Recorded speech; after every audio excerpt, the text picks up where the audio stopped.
अस्सलामुअलैकुम my YouTube family. तो क्या हाल चाल है, सब ठीक ठाक होंगे। अच्छा, ये मेरे पास लेफ़्ट ओवर चिकन था, मतलब सब्जी वगैरह अगर आपके पास टिक्का वगैरह घर में है तो ये अक्सर होता है ना, सीने का पीस खाया नहीं जाता तो ऐसे ही छोड़ देते हैं। तो मैंने सोचा स्पैगेटी बना देते हैं। लेफ़्ट ओवर चिकन का ये बड़ा ज़बरदस्त इस्तेमाल है।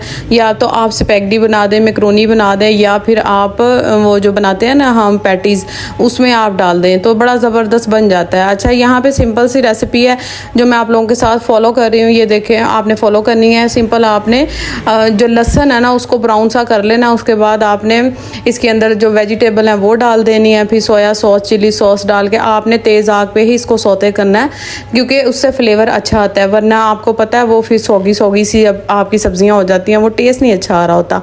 तो अच्छा, यहाँ पे एक टिप्स दूंगी। आपने ना इसके अंदर एक पिज़्ज़ा सॉस मिलती है, और सॉरी सैंडविच सॉस जो होती है वो आपने लाजमी इसके डालनी है इसके अंदर केचप के साथ।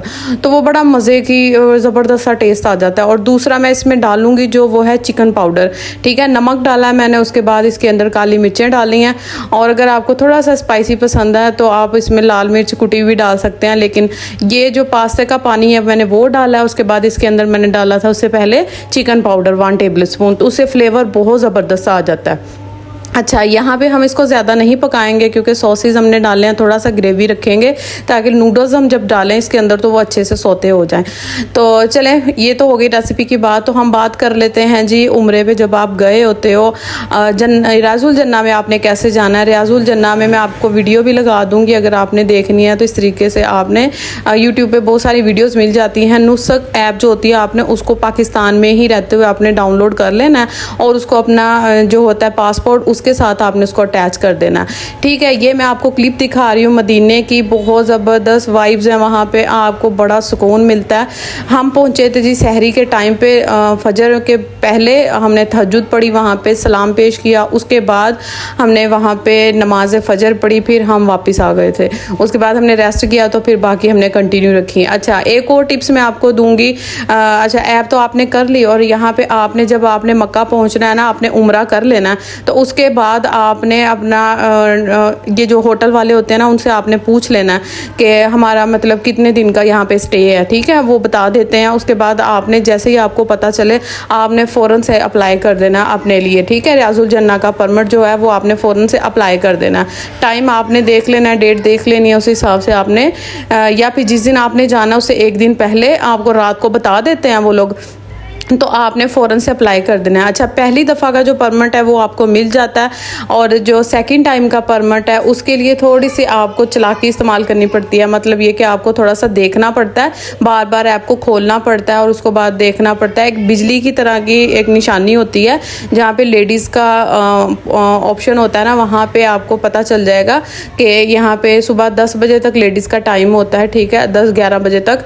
रात का जो टाइम होता है वो जेंट्स का होता है, और तहज्जुद के टाइम पे भी लेडीज़ का अक्सर आ जाता है। ठीक है, तो आपने क्या करना है, आपने उस टाइम पे देखना है अगर थोड़ा सा वो बिजली की तरह का ना निशान आ रहा होता है, वरना तो लॉक आ रहे होते हैं ना निशान, तो आपने वो बिजली की तरह का ना निशान आ रहा होता है, तो वो आपने ध्यान रखना है। अगर आपको वो पोर्शन मिल जाता है तो आपने वहाँ पे क्लिक करना और अपनी सीट बुक करवा लेनी है। ठीक है, तो आपका परमिट बुक हो जाता है। वो आपको टाइम बता देते हैं और आपको स्कैन कोड जो होता है वो आ जाता है। अच्छा, यहाँ पे आप देखें रोज़ा रसूल को, इतना खूबसूरत मंजर था ना यहाँ पे खड़े होके आपने इज़्ज़त के साथ और सही मतलब आजिज़ी के साथ अच्छे से आपने सलाम पेश करना होता है। आपने सलाम पेश करें। और दूसरी बात मैं आपको बताऊंगी, आपने कोशिश करनी है जब आप मदीने में जाएं तो ज़्यादा से ज़्यादा दुरूद शरीफ पढ़ें। आप जितना ज़्यादा दुरूद पढ़ेंगे आपके नाम लेके हज़ूर पाक सल्लल्लाहु अलैहि वसल्लम की खिदमत में उसको पेश किया जाएगा। ये आपने लाजमी करना है। दुरूद शरीफ ज़्यादा से ज़्यादा पढ़े और ज़्यादा से ज़्यादा आपका टाइम कोशिश करें कि आपका मस्जिद में गुजरे। आपने क्या करना है, ज़ुहर की नमाज़ होटल में पढ़नी है, असर टाइम आप यहाँ पे आ जाएं, असर मगरिब इशा यहाँ से पढ़ के फिर आप तहज्जुद में आ जाएं। तहज्जुद पढ़ें, फजर पढ़ें, फिर चले जाएं। और जो ज़ुहर का टाइम होता है ना 10 बजे से लेके ज़ुहर टाइम जितना भी है वो आप होटल में गुजारें, क्योंकि गर्मी ज़्यादा होती है तो आप कोशिश करें ये टाइम होटल में ही गुजारें। उसके बाद आप असर में आ जाएँ, फिर इशा टाइम तक आप आराम से पढ़ें। और शाम को जब इशा के बाद आप आप आराम से हजूर पाक सल्लल्लाहु अलैहि वसल्लम की खिदमत में हाजिर हों, वहाँ पे सलाम पेश करें और उसके बाद आप दुरूद शरीफ पढ़ते रहें। जितना भी आप दुरूद पढ़ेंगे उतना ही आपको मतलब आपका दुरूद हजूर पाक सल्लल्लाहु अलैहि वसल्लम की खिदमत में पेश किया जाएगा। अच्छा, यहाँ पे हम निकल चुके थे, थोड़ा सा हमने सोचा शॉपिंग कर लेते हैं थोड़ी सी, क्योंकि ये हमारे रास्ते में ही सारी मार्केट रास्ते में आती थी, तो हमने थोड़ी सी चीज़ें यहाँ से बाई की, थोड़ा सा देखते हुए गए। उसके अलावा भी आपने जो आसपास की यहाँ पे जगह है ना, वहाँ पे नहीं जाना, आपने मस्जिद कुबा वाली साइड पे जाना है, कुबा स्ट्रीट की तरफ, वहाँ से आपने शॉपिंग करनी है। वहाँ से आपको सस्ती शॉपिंग हो जाती है और वहाँ की रौनकें बहुत प्यारी हैं, बहुत दिल को सुकून मिलता है और दिल चाहता है बस यहीं पे रहें। आई होप वीडियो पसंद आएगी, लाइक शेयर कीजिएगा।